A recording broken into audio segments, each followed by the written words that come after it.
Hi, welcome to Penny's Crafts Creation. Thanks for joining me and taking time out of your day to craft with me. Today it is hashtag Tassel Tuesday. It is hosted by Creating with Jovi here on YouTube, and she has a link to all the collaborators that take part in it, and they are amazing creators. And this is my tassel for Tassel Tuesday this week. It is the last fall one I think I'm going to do. And I used this ribbon that I picked up at the Dollar Tree, and it is really pretty, as you can see. The leaf design on it is gorgeous. And this is a piece that is already spoken for, so they wanted simple components to it. So we have a bead. I keep calling it a bead. It's not a bead. It's a, well, I guess you could call it a bead if you want. It is a resin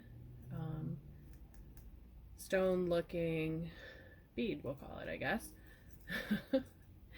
And they wanted that hanging, and then the ribbon, and then on the other side I have another little leaf design that I made using the hemp cording that looks like camel colors, and it has a little tassel on the bottom of that. And I'm going to show you a little bit on how I make this. It's not going to be exactly like this because this was the only one that I made for this particular project, and I attached it with the gold piece I had gotten from a necklace earlier this year. And then I have a giant chain link that is also from another necklace, and then I attached that to a lanyard hook for them to hang. So that is my tassel. If you would like to see how I make this, please continue to watch. If you just wanted to check out my tassel today, thank you for watching and have a great day. So to make the tassel, not the tassel, this part here, I took the cording and I attached it to a D-ring, and then a lanyard hook onto that, and then the gator clip. And I always do the gator clips. Sometimes I'll attach them on the top, which I'm going to do with this one because I want more stability. So if you've ever made a friendship bracelet, then you know how to make the this part here of the tassel. So you take as many lengths of the cording as you want, and I went with 2 for each one because I wanted to get more definition on here. So you grab the 2, and you always want to have an even amount if you're going to do 2. So always keep that even amount, keep them separated. I do this by just placing them in between my fingers, like so. So each section has its own, and then I hold it flat down like that. Grabbing these 2 here, you're going to pass them through and just do a knot, and then do one more knot like that, pulling it up tight. Then you're going to go to the next set here in the middle, and you're going to do the same thing. You're going to pull that up tight, right up to the top, as tight as you can get it. Then you're going to do the same thing with the next one. Then transfer your fingers over, holding tight. You're going to go to that last one and do the same thing, and you're always going to be holding it tight and pulling with your knot. So I can do it one more time to show you.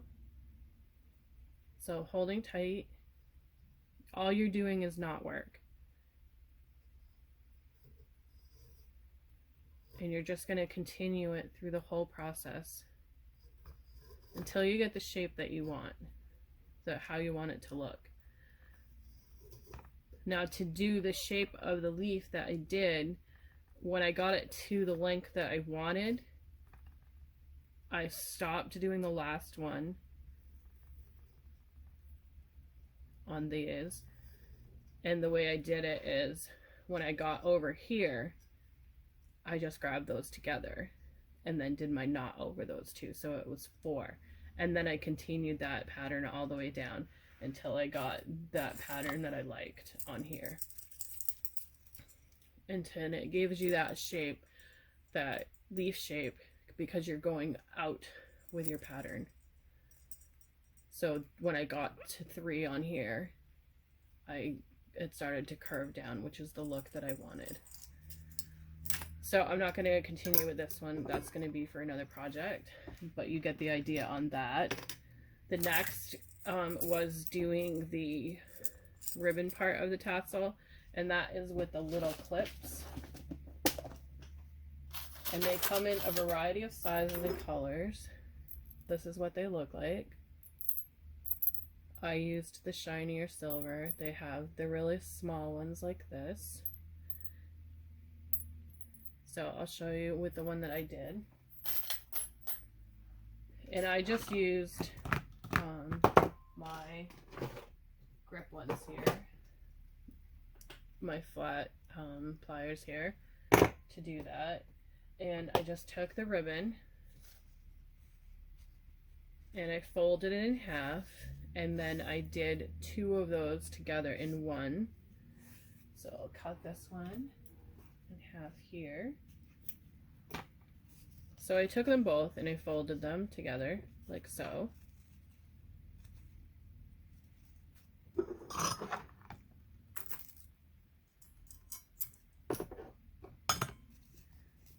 And then I kind of measured where they were going to be as to where they would sit. And then I tucked, and then I came with my thumb and I held them in place on the bottom. See my fingers there on the bottom part, my thumbnails on the top. And then tucked them in place again. And then I grabbed and I just set it across there, keeping my thumb there until it grabs it. And then you just squeeze. And you can use flat nose pliers if you want as well. So you just squeeze it down. And nylon ones work better, but I do not have nylon ones. So that would be that. You would add your jump ring right through here. And I don't have my jump ring box, but it has that little opening right here. And you just slide your jump ring through there. And it would hang like that. And then you can cut your ribbons on the corner like this. Like that there. I don't know if you can, there we go. So you can cut it on that, and to get that look without having to try and manipulate the corner, take and fold your ribbon,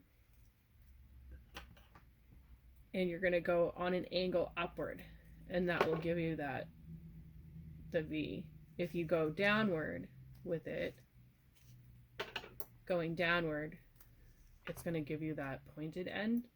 And you can keep that as well. Just take a match or a lighter and just burnish it, just barely touch it, and then it will stop it from fraying as well. So you get those 2 looks just by changing how you cut your ribbon. So the last one I'm going to show you is the bead here, how to do that, and I'm going to use wire for that.